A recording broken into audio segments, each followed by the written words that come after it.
Well, there were few surprises during the launch of the iPhone 7. We knew Apple would ditch its audio jack, and we were expecting an updated Apple Watch. But what nobody saw coming was that Nintendo would steal the show. Nintendo's shares jumped 29% after the Apple CEO, Tim Cook, announced Super Mario was coming to the iPhone. Apple shares barely moved at all. Is Apple in trouble? Andre-Pierre du Plessis takes a look. We are so excited.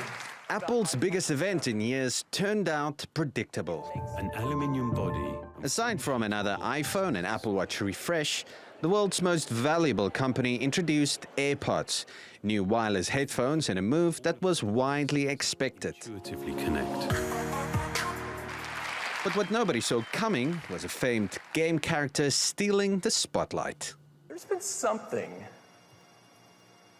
or rather someone missing. And I'm so happy to announce today he is coming to the App Store. After years of keeping its 30-year-old Italian plumber exclusively on its own devices, Nintendo decided to bring Super Mario to smartphones. That is because the Japanese company is bracing for arguably its least promising holiday season yet. Its current console, the Wii U, and handheld platform, Nintendo 3DS, is lacking the sort of flashy Christmas releases the firm is known for. In a notable change in strategy earlier this year, the company decided to move from selling hardware to exposing its characters to more gamers.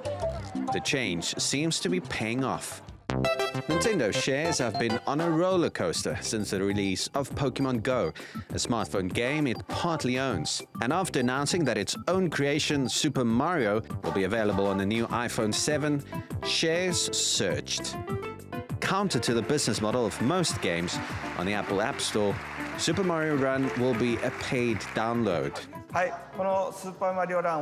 We want as many people of all ages to be able to enjoy playing Super Mario Run. And for that reason, we plan on releasing the game at a set price. So you won't have to worry about continuing to pay. You'll just be able to play to your heart's content. It's clear Nintendo has been able to strong-arm Apple into changing that business model and allowing its characters to take center stage at this iPhone event. And that points to Apple's increased dependence on other companies to make its offerings more appealing to consumers in a world saturated with its products. Andre-Pierre du Plessis, TRT World. Well, joining me from San Francisco is Rich Jaroslovsky. He's the president of the digital company Smart News and writes about technology for the website observer.com. Rich, thank you for joining us on Money Talks. I find it somewhat amusing, a little depressing to see grown-ups cheering a computer game like this. I guess these investors must know what they're talking about. Why are Nintendo shares up and Apple shares barely moving? Well, fundamentally, it's because this is a much bigger deal for Nintendo than it is for Apple. Apple, after all, makes its money selling devices. And this may sell a few more devices, but Nintendo has indicated, I think, that you will see more of its intellectual property coming to Android as well. There's no differentiator there. But for Nintendo, this is a huge change. It's a sea change to...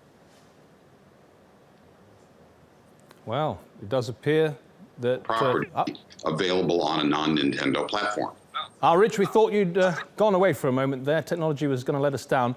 You were saying basically that it's much more important to Nintendo than it is to Apple. Let's just focus on Apple for a moment. Is it true that they are depending on outside players to help boost their sales because they're not really innovating as they once were? Well, fundamentally, Apple is in the business of selling devices, and it's hard to see that the Mario will sell a lot of iPhones. Among other things, I think we can expect to see more Nintendo games coming to Android as well. So it's not a differentiator. But for Nintendo, it's a huge differentiator. It's a huge move because they have not up to now made those characters and that core intellectual property widely available on non-Nintendo platforms. This is a real change in how Nintendo is approaching its business. Right. I mean, Rich, earlier we saw Pokemon Go, a really big hit for Nintendo, pushing its share prices up. But do you think Super Mario has the potential to do even more, given the ownership of it? I think that Pokemon Go was a proof of concept, if you will. Right. It showed Nintendo just how big and how committed and passionate the smartphone audience might be for a popular character and for popular games. So in that regards, I think it was a good dress rehearsal for what Nintendo is doing now. Okay, Rich Jaroslovsky, thank you very much for joining us from San Francisco.